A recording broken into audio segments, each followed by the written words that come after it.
Oi, gente, boa noite. É sempre uma alegria a gente estar podendo falar um pouquinho dos ensinamentos espíritas, né? Dos ensinamentos de Jesus. Esse tema é um tema um tanto quanto difícil. Eu passei quase um mês estudando, lendo, preparando, mas é bem complicado, né? E eu escolhi esse tema porque o mês de setembro ele foi escolhido para ser o mês de prevenção ao suicídio, né? Então nós vamos falar um pouquinho sobre esse tema à luz da doutrina espírita. Então vamos lá. Eu disse prevenção.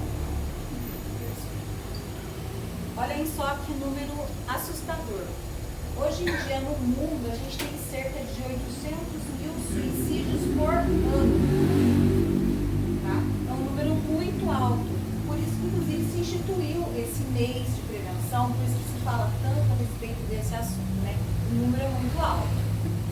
De acordo com a OMS, essas taxas de suicídio no mundo de 2000 a 2019 diminuíram em 36%, mas nas Américas, principalmente a América do Norte, aumentou em 17%.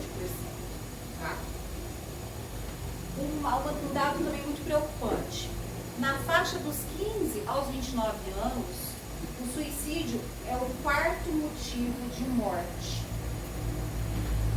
Fica atrás só de acidente de trânsito, tuberculose e violência interpessoal.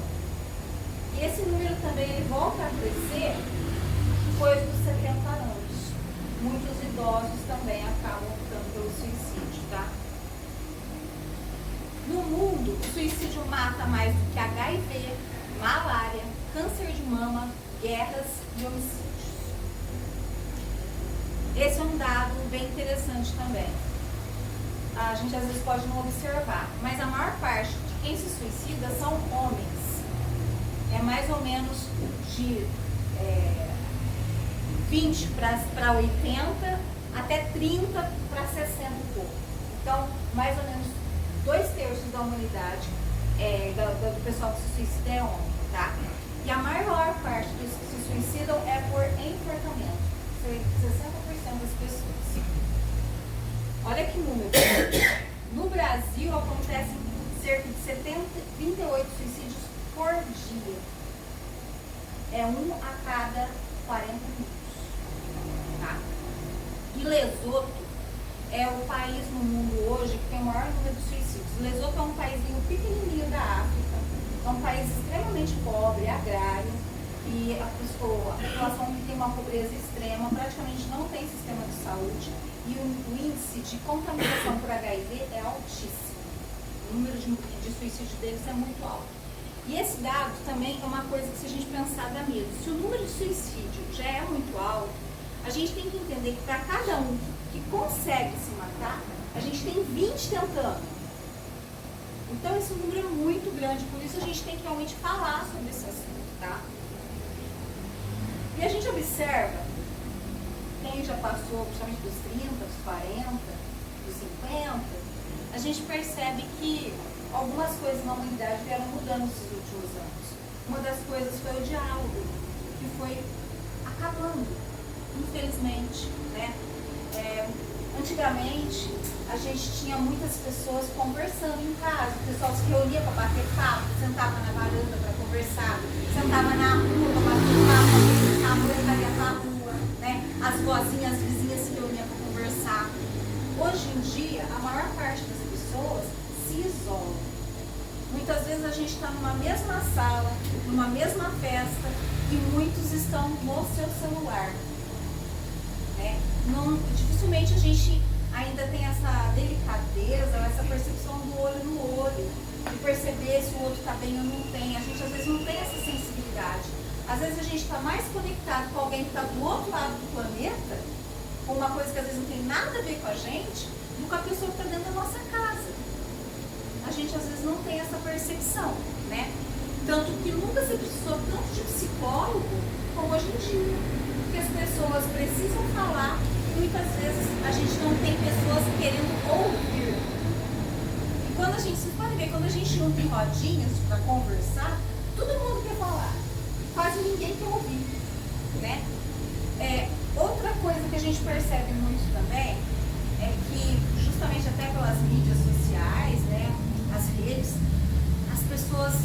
mostram muito assim, tudo é perfeito, que tudo é maravilhoso. Sempre passa aquela impressão que tudo é lindo, né? Que tudo é perfeito. É muito incentivado o ter e não tanto o ser, né? É o aparentar. A gente vai perdendo a essência. E eu tenho percebido isso, eu acredito que vocês também já perceberam isso. Quando a gente era criança, adolescente, parece que as igrejas, os templos de uma maneira geral, eram mais cheios. A gente era mais religioso. A mocidade hoje está se afastando das religiões, está se afastando da espiritualização. Muitas vezes, quando você fala de qualquer coisa ligada ao espiritual ou religioso, muitas vezes eles acham até que é bobeira. Alguns até têm pensamentos, conceitos, uma moral elevada, mas para eles a religiosidade e a espiritualidade muitas vezes é uma bobeira, em muitos dos casos. A gente tem visto os templos se esvaziarem-se, né? E aí a gente também tem muita crise existencial atualmente, muita gente que entra em conflitos, porque tem problemas. A gente, aliás, está num planeta de provas e expiações, ninguém vem aqui a passeio, então todo mundo tem problema. E a gente parece que está com uma peteca, né? Quando você não está com problema afetivo, você está com problema financeiro, quando você não está com problema financeiro, você está com problema emocional, e assim vai, de saúde, né? Então a gente vive tendo problemas. E muitas pessoas não suportam isso e entram nessas crises, tipo, pra que viver? Eu sofro tanto. Se existe Deus, por que eu sofro tanto? Ele me castiga? Ele existe, né?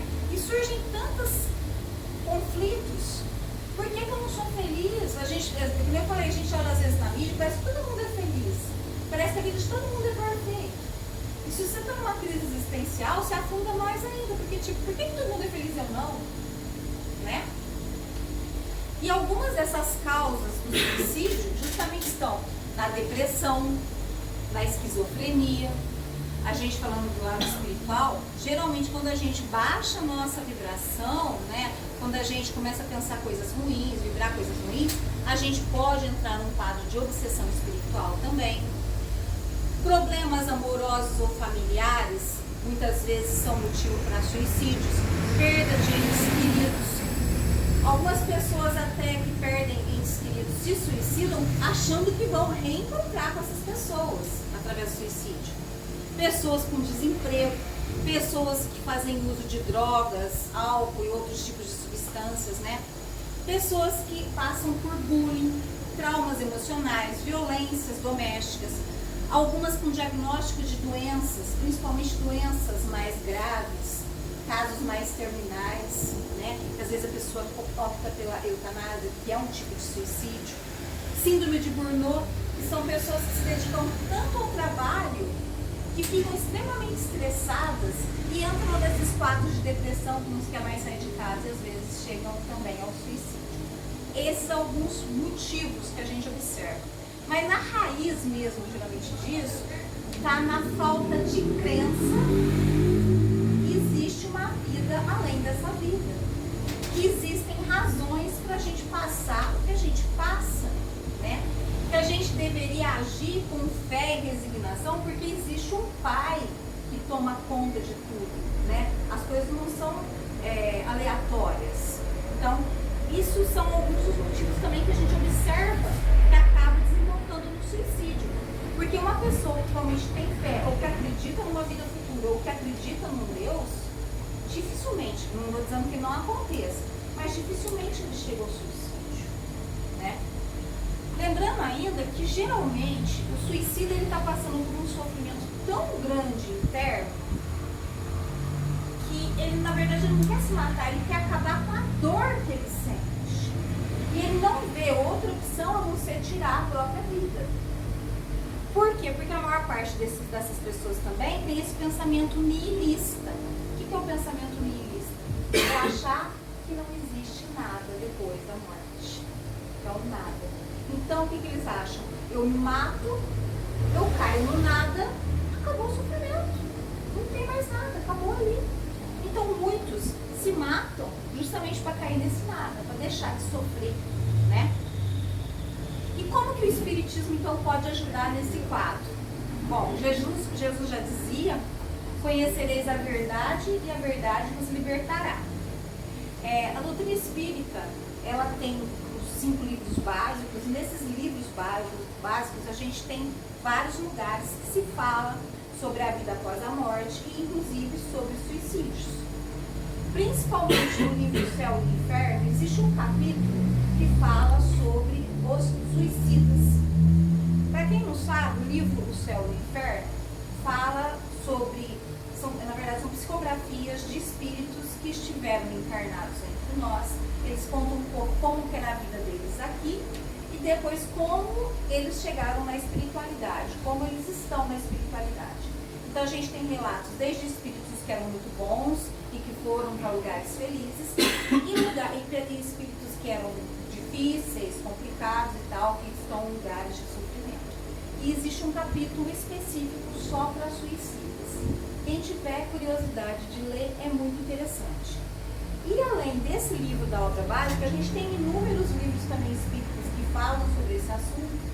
Fala também no Evangelho segundo o Espiritismo, fala também no livro dos Espíritos, né?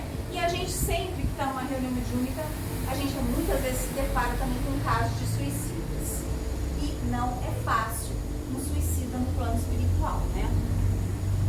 Para o Espiritismo, não adianta a gente se matar, porque o espírito não morre.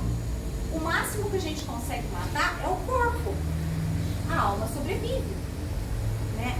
Então o suicida, ele presume que a morte é o fim do amargor, sem saber que o desespero é a porta para uma dor maior. Se a gente está com uma dor aqui difícil, quando vai para lá fica 10 vezes pior. Então vamos ver por quê. Como eu falei para vocês, no Evangelho segundo o Espiritismo, a gente também tem o capítulo 5, que vai falar sobre bem-aventurados os aflitos. O bem-aventurados os aflitos, essa frase é um trecho do Sermão da Montanha de Jesus. E o capítulo 5 fala principalmente desse versículo, né, das bem-aventuranças. E Jesus, ele aponta que o sofrimento que a gente faz é o prelúdio da cura. Se a gente suportar pacientemente, garantirá a tranquilidade do futuro, pois nós estaremos livres das dívidas. Nós espíritas entendemos que existe a reencarnação. E a gente também entende que existe a lei de causa e efeito. Então, tudo que a gente fez no nosso passado, dessa vida ou de outras encarnações, de bom ou de ruim, vai repercutindo nas encarnações seguintes.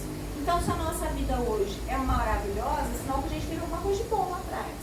Se ela é difícil, a gente fez alguma coisa difícil lá atrás. E agora a gente está tentando entrar em equilíbrio de novo com a lei universal, né? Então, ninguém sofre, ninguém passa por dificuldade à toa.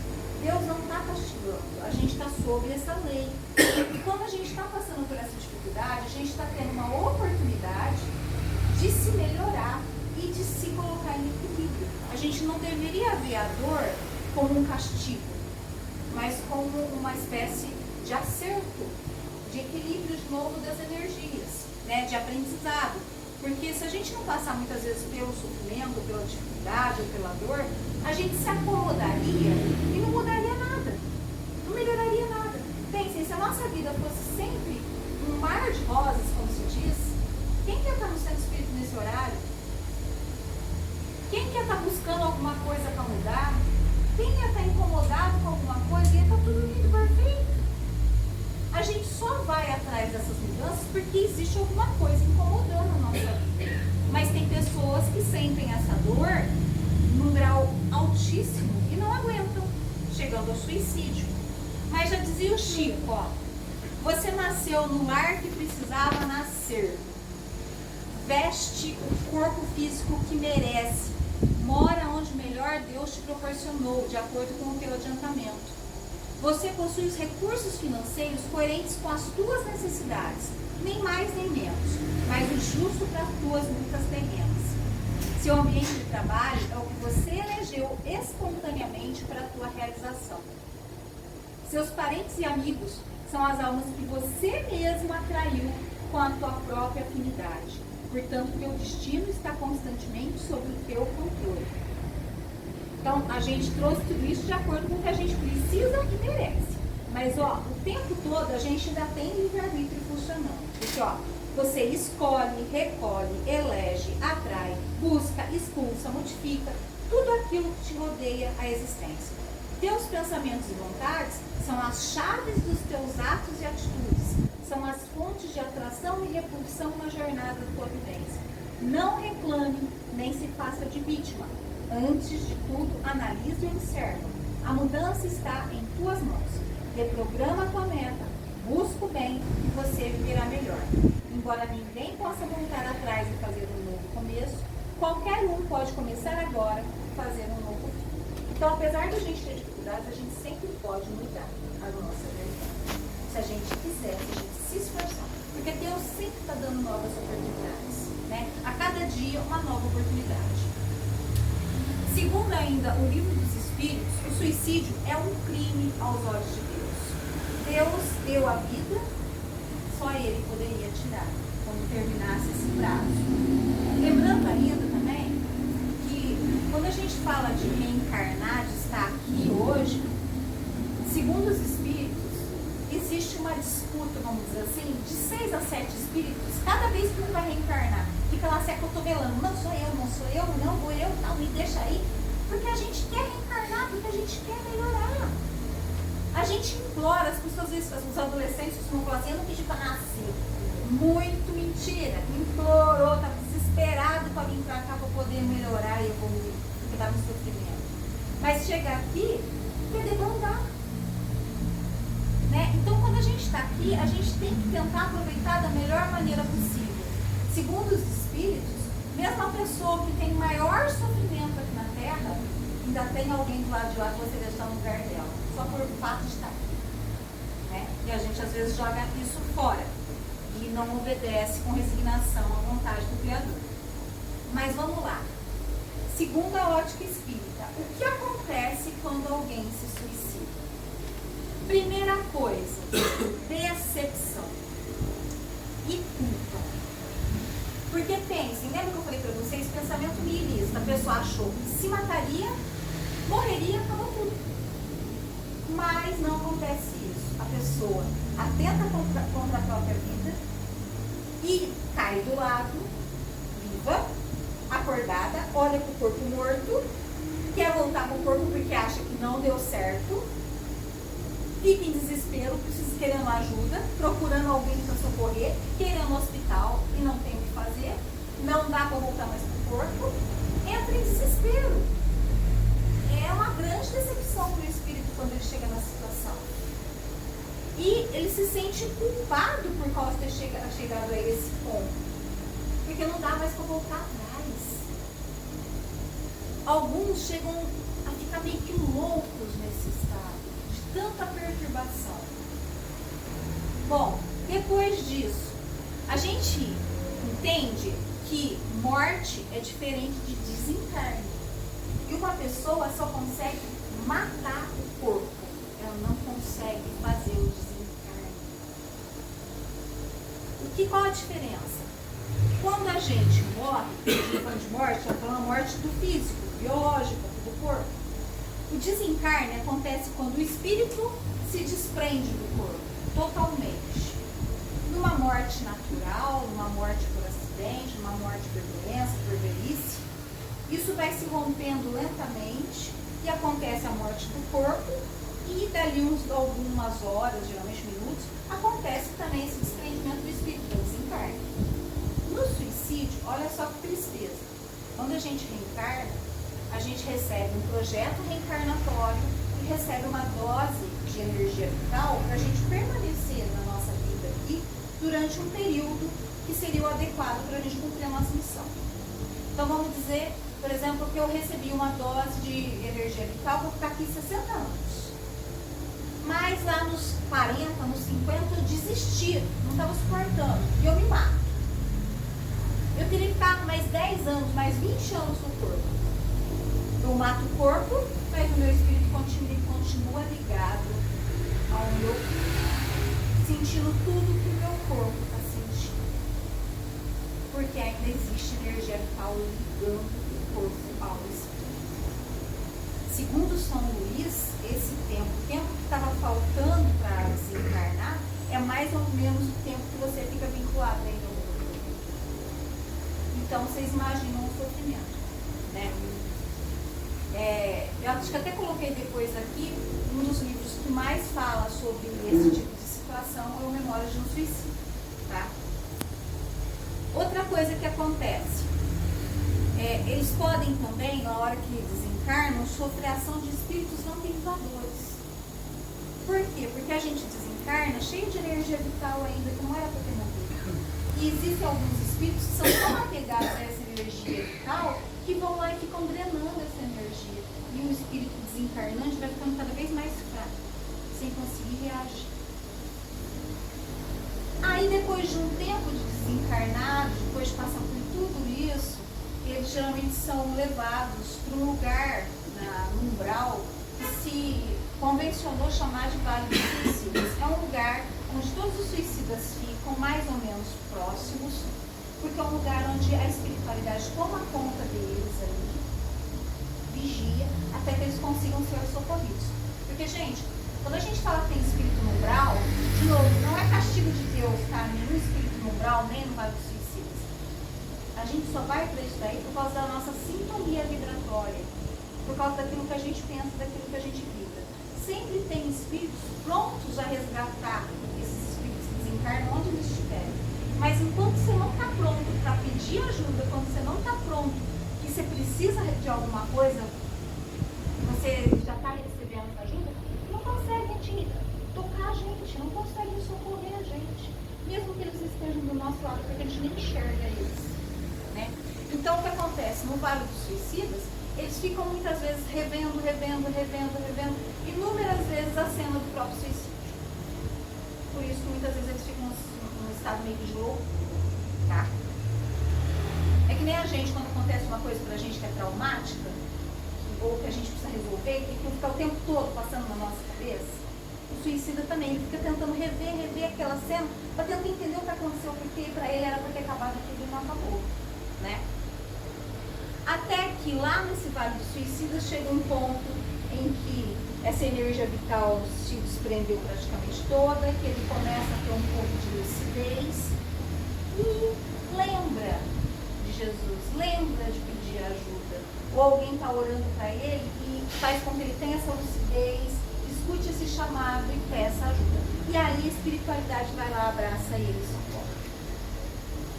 E quem faz esse trabalho de socorro dos suicidas é a Maria de Nazaré. É ela quem organiza todo esse trabalho de socorro aos suicidas no plano espiritual, tá? E ela tem inúmeros trabalhadores que fazem esse trabalho com ela. Então eles vão lá, pegam aquele suicida, levam para o hospital para poder ajudar esse suicida a se reestabelecer, se equilibrar para um possível reencarne, né, que ele venha a acontecer.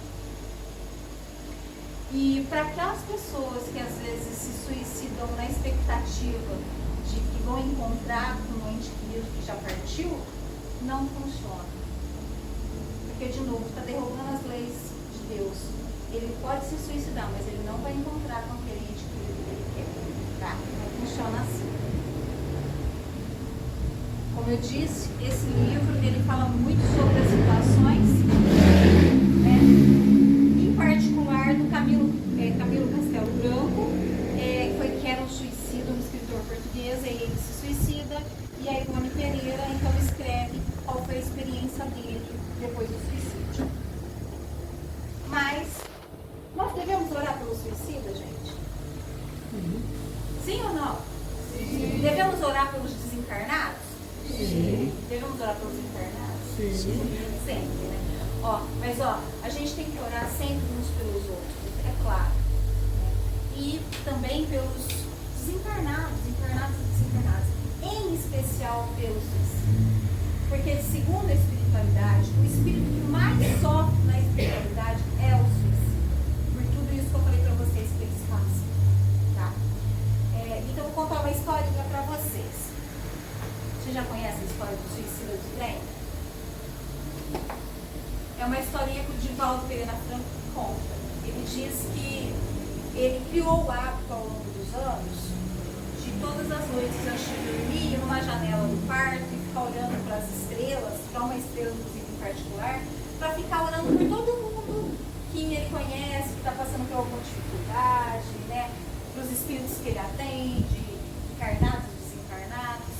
E ele disse que um dia, lá muitos anos atrás, ele estava vendo um noticiário e ele se deparou com a notícia de um homem, um trabalhador assim, simples, que tinha se jogado embaixo dos trilhos de um trem. E ele tinha 10 filhos. O Divaldo fala que quando ele leu a notícia, ele ficou muito chocado, muito comovido com aquela situação. De ter deixado os 10 filhos, né? Então o Divaldo fala que ele começou naquele dia a pôr ele nas orações diárias, né? Todas as noites ele rezava por esse homem, apesar dele não ter conhecido. Então ele falava que ele começava a rezar e falava assim, Deus, tem compaixão. Ele não sabia o que ele estava fazendo, ele devia estar muito desesperado. Perdoa, né? Ele ficava dando uma de advogado por esse homem. Bom, o tempo passou. Depois de 15 anos que isso tinha acontecido, o Divaldo disse que ele estava num dia assim, muito complicado, que ele estava em muito sofrimento e que apesar de tudo que ele já passou, ele estava com muita vontade de chorar, ele não estava nem conseguindo rezar, ele estava com vontade de chorar mesmo por tudo que ele estava vivenciando. E ele disse que chega na janela e começa a chorar, querer chorar ali, sem conseguir quase derramar lágrima, mas muito mal. E aí ele olha para trás e vê um homem vindo em direção a ele. E esse homem chega para ele e fala assim, Divaldo, eu te peço, não chora. O Divaldo fala assim, meu irmão, hoje não está dando. O dia foi muito difícil, eu estou com muitos problemas, eu não estou conseguindo. E esse homem fala assim, não, Divaldo, se você chorar, eu vou chorar junto. E o Divaldo fala assim, mas por quê? Quem é você? Aí ele conta que era esse homem que tinha se matado nos trilhos do trem. E ele conta que assim que ele morreu nos trilhos, e ele foi para esse lugar, aquela loucura que ele ficava revendo o ato dele se jogar embaixo do trem e sendo picotado naquela situação toda, o transtorno que ele viveu, a loucura que ele ficou. E ele fala assim, que todos os dias ele sentia em alguns minutos um alívio daquele tormento. E ele escutava a pessoa falando, ele não fez porque ele queria, ele não estava bem, ele só escutava isso e tinha um momento de alívio. E ele falou que ele percebeu que isso começou a se repetir sempre acontecia esses momentos. Até que depois de 14 anos, a mãe desse suicida aparece para ele, para ajudar ele. E ele fala assim, mãe, mas o que acontece? O que é esse momento que eu passo? Quem que é essa pessoa que ora por mim? E ela fala, é um homem que reza por todos os que sofrem. Explica para ele. E aí ele começa a ser orientado. Ele vai visitar a casa dele, a esposa. Chega lá, a esposa, com a vida de ponta cabeça, xingando, com ódio dele por ele ter abandonado o barco com os 10 filhos e ter deixado eles passando todo tipo de necessidade.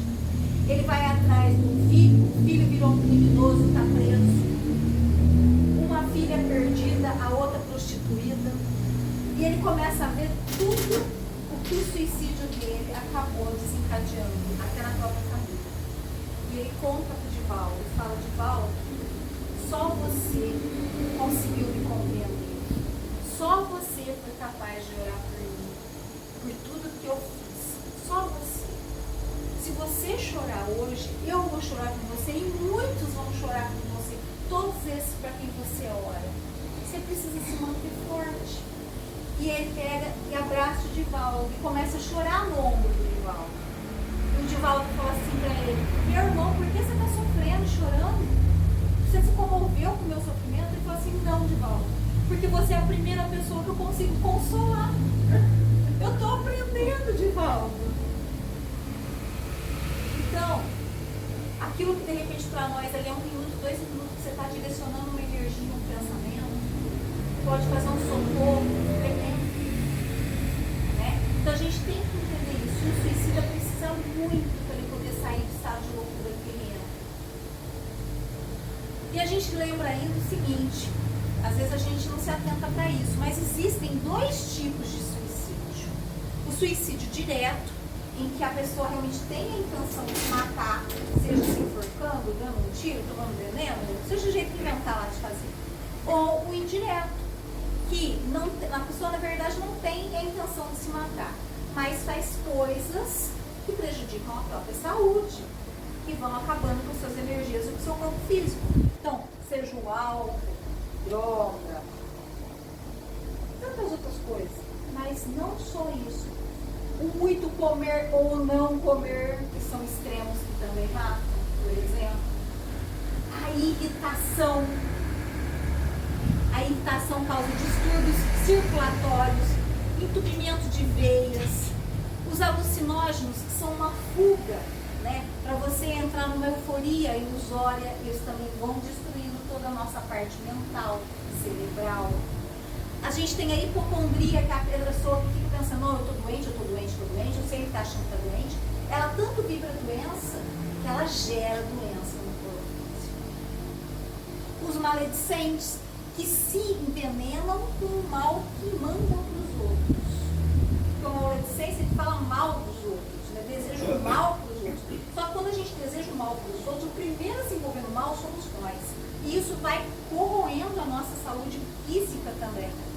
E a melancolia, que é o nome antigo da depressão. É aquela tristeza que não tem fim. Ela também vai minando as nossas energias. Tá? Ela vai acabando com a nossa saúde. Algumas dessas formas, por exemplo, são de suicídio indireto.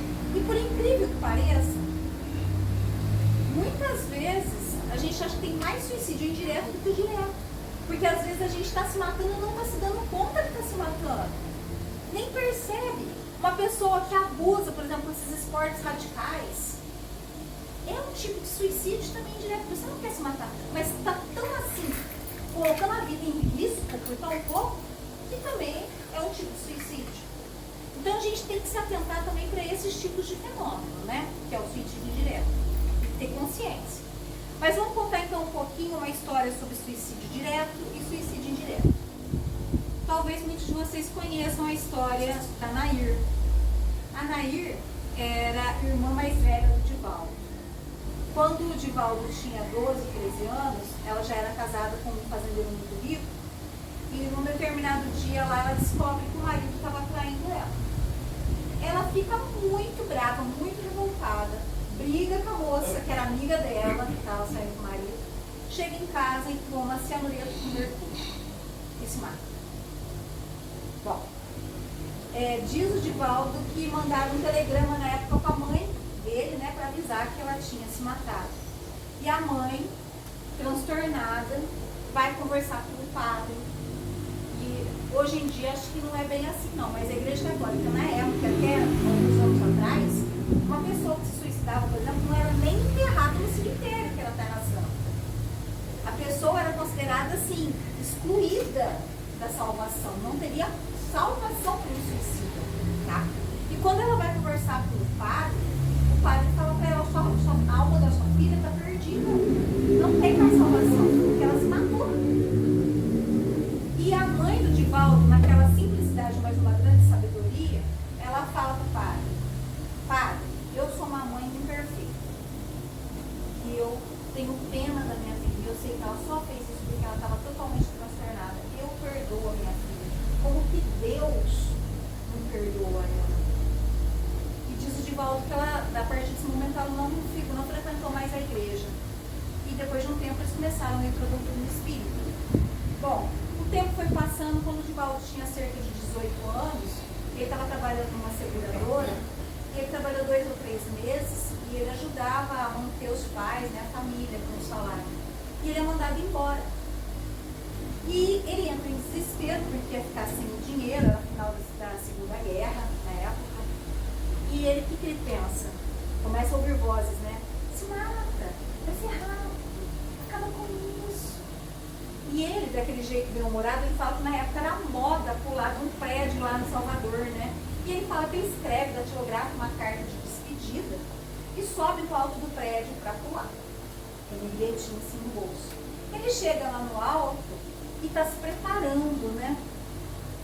E as vozes, é rápido, você não vai ver nada, acaba com isso, né? Aí quando ele tá para pular, a irmã dele aparece para ele e fala para ele, não pula, Di. Toda deformada, com aquele sofrimento absurdo ainda do suicídio que ela tinha cometido. E o Divaldo, ele fala que dali em diante ele começa a ver várias vezes a irmã e tenta ajudar a irmã nos tormentos que ela estava vivenciando. Inclusive ele funda a Casa do Caminho com aquelas crianças, que a gente sabe que já passou acho que de 3 mil crianças que ele adotou, para poder fazer em prol da irmã que tinha se suicidado, para ajudar o espírito dela na espiritualidade. Então ele começa a Casa do Caminho, inclusive, com esse objetivo, acolhendo crianças de prostitutas de Salvador. E aí ele continua vendo ela por várias vezes, e em 72, ela se suicidou em 39, tá, gente? É muito de em 72, 39, 40, 30 anos depois, em 72, a mãe dele está morrendo, a mãe do Divaldo, e ela fala que a irmã dele estava do lado dela e que ela ia cuidar da irmã dela, da filha, né? Que estava na espiritualidade porque ela ainda estava muito sofrimento. A mãe desencarna e vai cuidar da Nair, no plano espiritual. Passado mais de 10 anos, o Divaldo já estava com essa Casa do Caminho a toda. Chegando um dia, na porta dele, uma mulher muito sofrida, com um bebê enrolado nos panos sujos, uma criança de 1 ano, subnutrida, com lábio leporino, com má formação gástrica. Ela era catadora de papel, ela se alimentava de jornal e arroz cozido, porque não tinha comida. Ela e a criança. E ela fala que, antes dela ficar grávida dessa menina, ela sonhou com uma mulher, e descreve a mãe do Divaldo, e que essa mulher tinha dado para ela cuidar uma joia, que era a Nair. E ela trouxe a Nair para a vida, né? E estava num desespero tão grande já com a menininha com 1 ano, que essa mãe do Divaldo aparece de novo em sonho para essa mulher da rua e fala para ela procurar o Divaldo. E ela vai atrás do Divaldo de ajuda.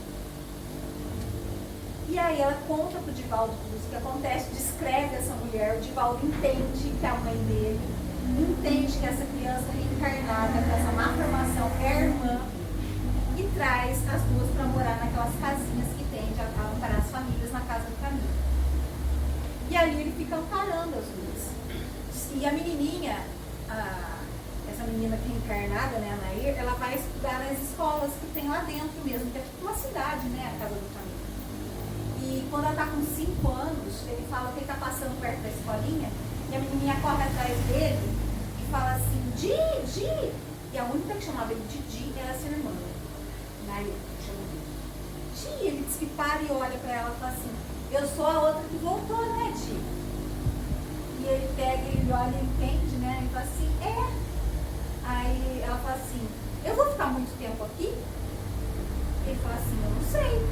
Aí diz que ela pega muito de assunto, que criança, né, tem aqueles momentos de lucidez e sono, e sai correndo de novo. E ela morre com 9 anos nessa encarnação por causa das malformações.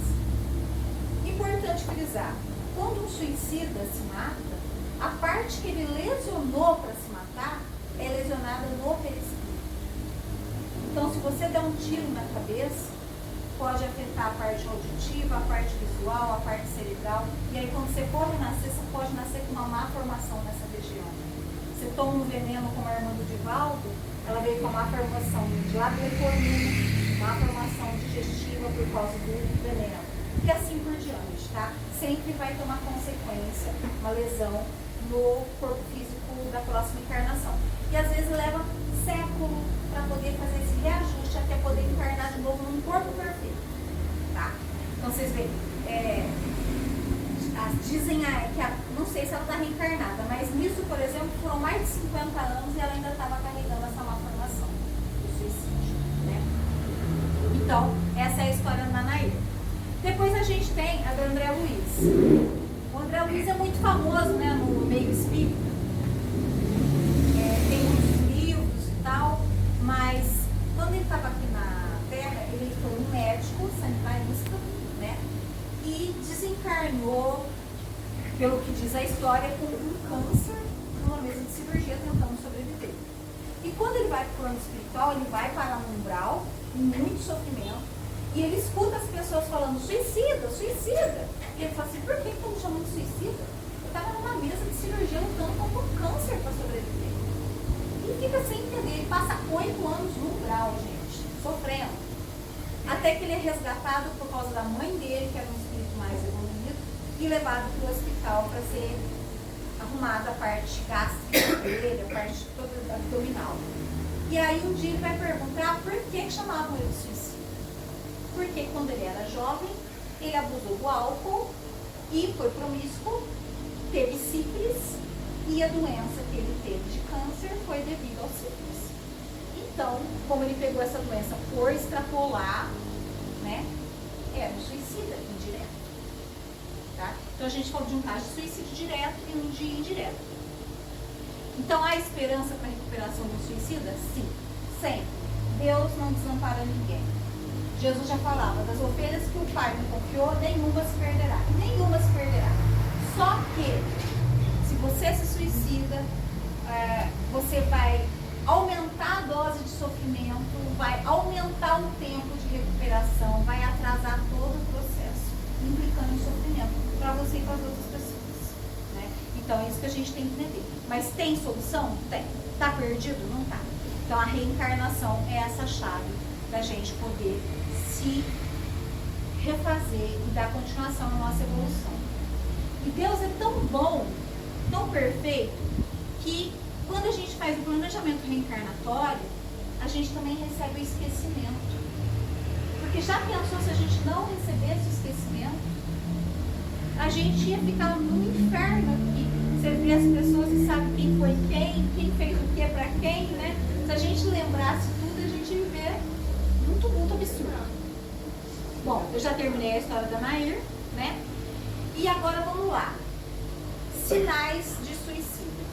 De novo, gente, lembremos de observar a nossa volta. As pessoas que estão por perto, dentro da nossa casa, começando pela nossa casa, vizinhos, amigos, no nosso serviço, pessoas que a gente conhece. Atenção, observe mais, olho no olho, ouçam. Sinais de um suicídio em potencial, pensamentos. Geralmente um suicida tem pensamentos sem esperança. Ele acha que as coisas não têm mais saída. Que a vida não tem sentido, que ele não tem um propósito, que ele não serve para nada, que ele é um peso, que ninguém gosta dele. Geralmente o suicida tem esses tipos de pensamento. É por isso, por exemplo, também que idosos se suicidam. Muitas vezes ele acha que não serve para mais nada, que ele está sendo um peso para os outros, ele também se mata. Tá? Então, uma das coisas é esse, pensamento. Segundo, humor, com alteração extrema, também pode ser indicação de suicídio. Então, pessoa com raiva, com vingança, ansiedade, irritabilidade, sentimento intenso de culpa, de vergonha, aquela pessoa que você percebe que está no inferno íntimo. Ela não tem paz dentro. Ela é um possível. Pessoas também que dão alguns avisos. A gente tem que ficar atento. Ainda existem pessoas que acham que depressão é frescura e coisa do tipo. Mas não é frescura. A gente tem que estar atento, tem que tentar auxiliar, sim. Auxiliar por saúde, médicos, psiquiatras, psicólogos e também na casa espírita, com passes, com oração, tá? Passando os atendimentos, tudo vai ajudar. Nunca descartando o médico, viu, gente? Porque tem coisa que é física também. Mas pessoas que vêm com frases assim, tipo, a vida não vale a pena. Eu tô tão sozinho. Se eu morrer, ninguém vai sentir falta. Ninguém vai se importar. Mas tem gente que realmente pensa nisso, gente. Tem gente que acha que não vai fazer falta. Mais um sinal. Pessoas que estavam depressivas, muito depressivas, e de repente, ela calma. Algumas vezes são porque já resolveu que vão se matar. Então, assim, está em paz, já está decidido. Não está mais em conflito. Vai acabar mesmo, tá? Então, também tem que ficar atento até com essas melhoras. Pessoas que começam a mostrar um desapego, que começam, ó, fulano, para ciclano, vai despedindo, distribuindo as coisas, pode ser também um sinal. Nenhum deles é sinal isolado, mas a gente tem que ficar atento a essas coisas, né? Irresponsabilidade, comportamentos irresponsáveis, perigosos, sem de consequências, que nem uma pessoa que vai e bebe tudo e todas e sai dirigindo ou fazendo loucuras. É uma pessoa que às vezes também está querendo se matar. E o pior, tem pessoas que nesse desejo de se matar, muitas vezes, matam outras pessoas também. A gente já viu o caso de pessoa que quer se matar e se joga na frente de um carro, ou joga o seu carro em cima de outro carro e se mata e mata outros. Né? Então a gente é um pensamento suicida, né? De irresponsabilidade. Mudança na rotina. Uma pessoa que sempre gostou de lugares, de coisas, de eventos e tal, de repente não quer mais nada. Vai desgostando de tudo. Ficar atento a esses sinais, tá? Então a gente tem que ficar atento. Se cada um de nós ficar atento ao seu redor, a gente vai começar a diminuir essa incidência. Ouvir mais, olhar mais nos olhos, né? O diálogo salva vidas. Às vezes a gente só precisa ouvir, na verdade. A gente sempre fala isso na casa espírita. Às vezes a gente não precisa nem falar, às vezes é só ouvir. Tem gente que está até a tampa de coisa que precisa falar e não tem para quem falar. E só de falar, às vezes, você já ajuda a pessoa.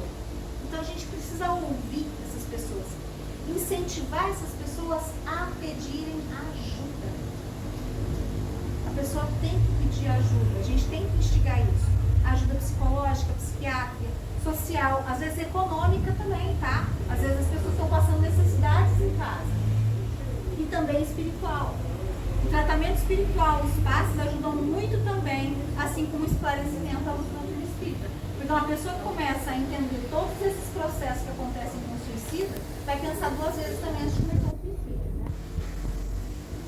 E reflexão, se algum dia a gente pensou nisso, ou conhece alguém que pensa nisso, a gente ficar atento e divulgar, esclarecer esses conhecimentos para quem não sabe. Dizem os espíritos que quando a gente desencarna, a questão mais aflitiva quando a gente chega no plano espiritual é perceber que a gente perdeu essa encarnação, não aproveitou tudo que podia aproveitar e nem fez tudo aquilo que a gente podia ter feito. Então, aos familiares do suicida, manter a esperança. A esperança porque um dia eles vão estar bem de novo, eles vão estar recuperados e a gente vai se reencontrar. Só para ilustrar mais uma historinha curtinha, prometo. Uma das histórias que está lá no Céu e Inferno é um caso de uma mãe. Essa mãe tinha um filho já muito doente, ele estava com 21 anos, numa cama, nas últimas, não tinha mais o que fazer. Então ela pega e fala para o filho, filho, pode ir embora, descanse, porque eu não tardo a te encontrar. O menino morre e ela vai na varanda e se encontra. E encontra ele. Aí na época, e como o livro foi escrito no final do século XIX, né, e existia a Sociedade Parisiense de Estudos Espíritas, que é a sociedade fundada por Kardec, eles faziam pesquisa ainda, muita pesquisa nessa área. Então o que eles fazem? Eles fazem uma mesa mediúnica e evocam o espírito do menino que tinha morrido 3 dias depois e evocam o espírito da mãe. O rapaz chega falando que ele está bem, que ele está tranquilo, que ele só não está melhor porque a mãe dele fez o que fez. Que era para estar tudo bem, que ela deveria ter tido equilíbrio, resignação, de ter encarado aquilo, que ela tinha feito o melhor que ela podia, que logo que ela desencarnasse no tempo devido, eles se reencontrariam. Mas ela fez isso no suicídio. E aí evocam a mãe. E a mãe, suicida, chega completamente revoltada, brava, porque não deixam ela ver o filho dela. Porque ela não consegue ter acesso a esse filho, porque o filho era dela. Porque ela deu à luz, porque ela gerou 9 meses, porque ela criou, ela cuidou, ela fez tudo. E como assim ela não podia ver o filho dela? Completamente revoltada. E aí o filho fala que ela adiou um tempo indeterminado a chance dele se reencontrar. coisa que poderia acontecer, sei lá, dali uns 5, 10, 15 anos, passa a ser 200 anos, coisa do tipo. Então, o suicídio, ele não vai fazer a gente se reencontrar com o que a gente viu. Se a gente perdeu alguém que dói, assim, a gente sempre perdeu alguém que dói, oremos por essa pessoa, tentemos viver da melhor maneira possível, até em respeito e honra aquele que partiu, com fé que um dia a gente vai se reencontrar.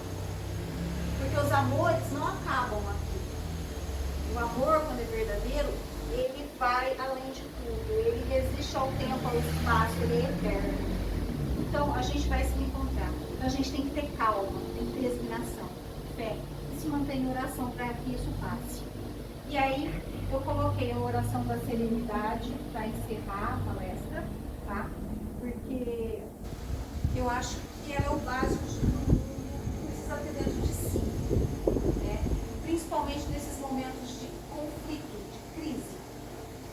Olha só, concedei-me, Senhor, a serenidade necessária para aceitar as coisas que eu não posso mudar. Coragem para mudar aquilo que eu posso. E sabedoria para distinguir uma da outra. Então, eu desejo que a gente tenha realmente sabedoria nos nossos pensamentos, nas nossas palavras, nos nossos atos. A gente pode ajudar, a gente pode salvar vidas. A gente pode ter uma vida melhor também. Aproveitar essa jornada que, difícil ou fácil, a gente está aqui por misericórdia divina para a gente poder continuar no caminho de Deus.